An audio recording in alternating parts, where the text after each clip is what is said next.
Why does this tent have its competitors terrified, with a bunch of them releasing new tents recently in order to try and compete, as well as in some cases, just straight up copying features? Since the release of the Durston X-Mid Pro 2 tent, we've seen a bunch of other two-person Dyneema tents released by companies that have kind of been sitting on their laurels when it comes to that tent category. Today I'm going to go over all the features that the Durston X-Mid Pro 2 has that has it stealing market share at an unprecedented rate, as well as some things that I think Dan Durston should improve upon with the next iteration.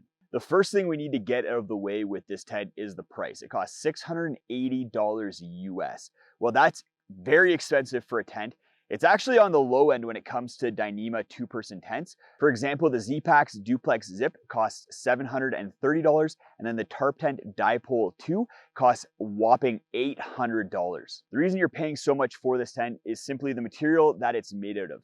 The Durston X-Mid Pro 2 is made with Dyneema composite fabric. It has some performance features that makes it my favorite tent material.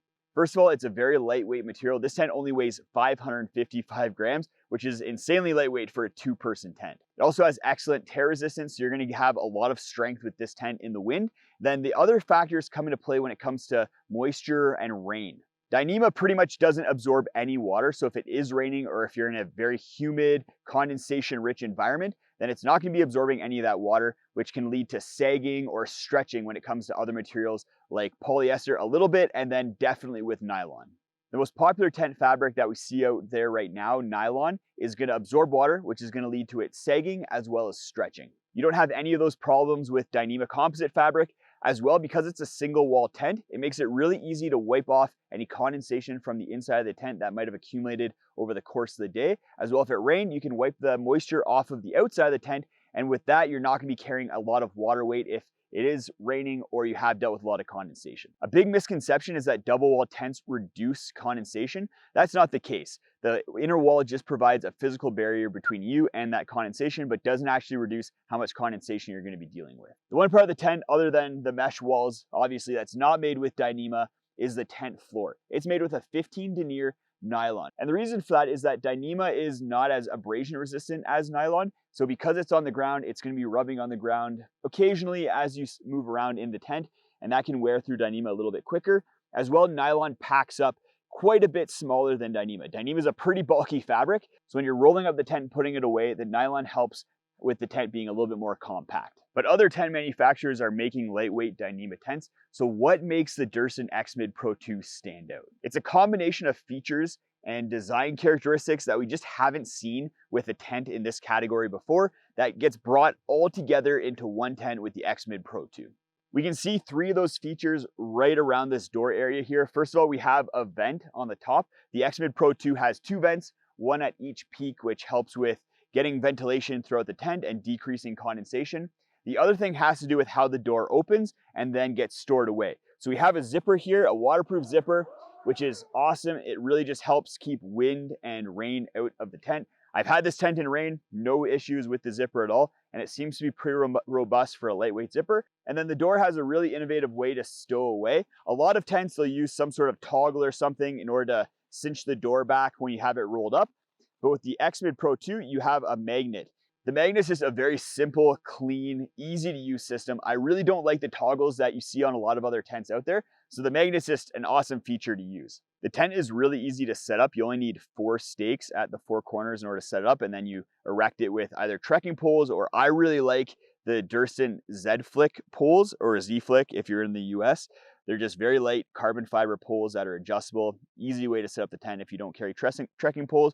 But in addition to the 4 standard stakes that you need to put in order to set up the tent, you can also add 6 more. So each door has an extra stake right there, and then you have another stake out point on the end, and then at the peaks you have guy out points that you can attach line to and then run that out in order to provide a little bit more support in wind.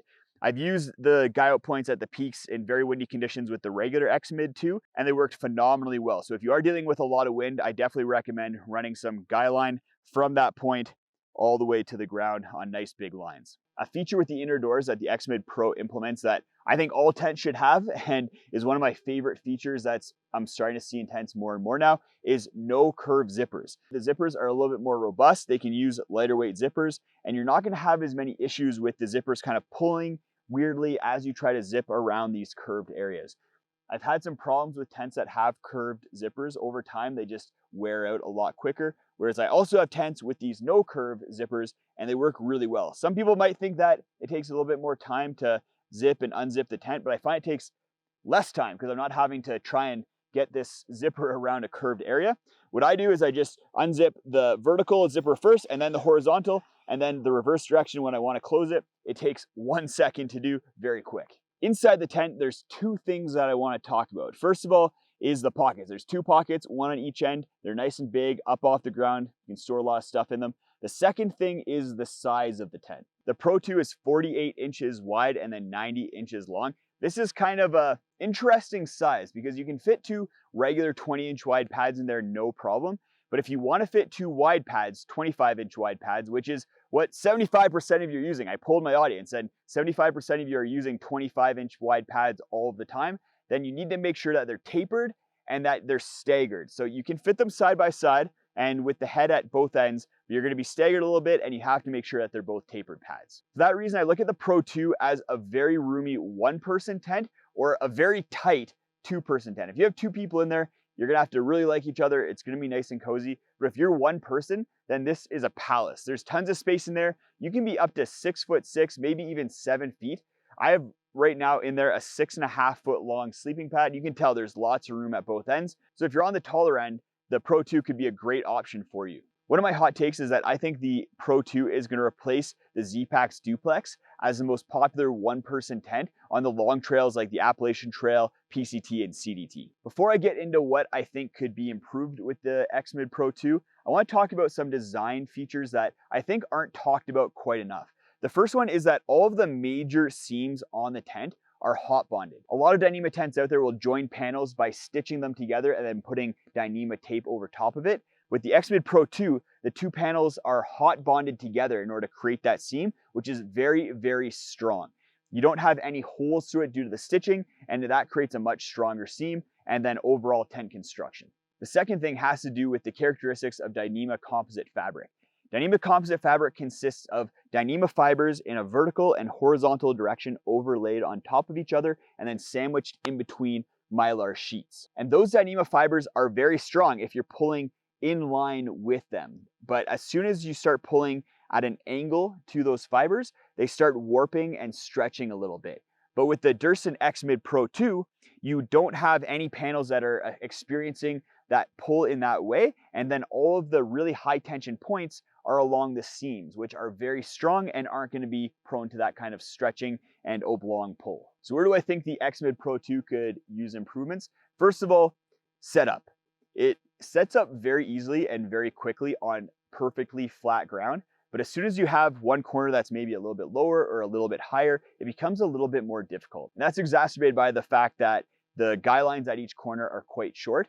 Normally with other tents, if I have a corner that's a lot lower than the rest of the tent, then I'll just really extend that guy line out in order to compensate. The other thing is the size of the tent. 48 inches, like I said, is that kind of weird spot where it's not quite wide enough to accommodate two 25-inch pads easily, but it's also maybe a little bit bigger than one person needs. So I have heard rumors that Dan is going to be releasing an X-Mid Pro 2 Plus, which is going to be able to accommodate two wide pads quite easily. And I think that'll kind of push this tent into more of that roomy one-person tent realm. Other than those two things, I love the X-Mid Pro 2. And for me, it's my roomy one-person tent. I take it when I know it's gonna be raining or I just want a lot of room inside of my tent. This tent is awesome for that while still being really lightweight.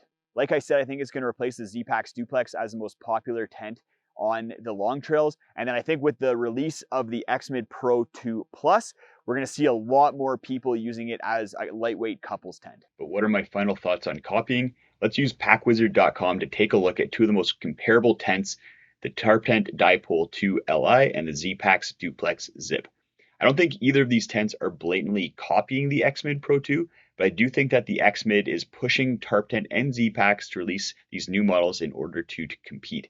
Even if there's a little bit of copying, that's only a good thing for customers as we see the best features get incorporated across the board. It's an exciting time for tents, and I love seeing the back and forth and innovation between companies like Dyrston with the X-Mid, Tarp Tent with the Dipole, and then Z-Packs with the Duplex Zip, and now the Offset Duo. Go check out this video if you want to see my favorite ultralight Dyneema single trekking pole tent. It's the Z-Packs Plex Solo. When I don't care as much about interior room inside the tent, I just want to go as lightweight as possible, the Plex Solo is the tent that I reach for.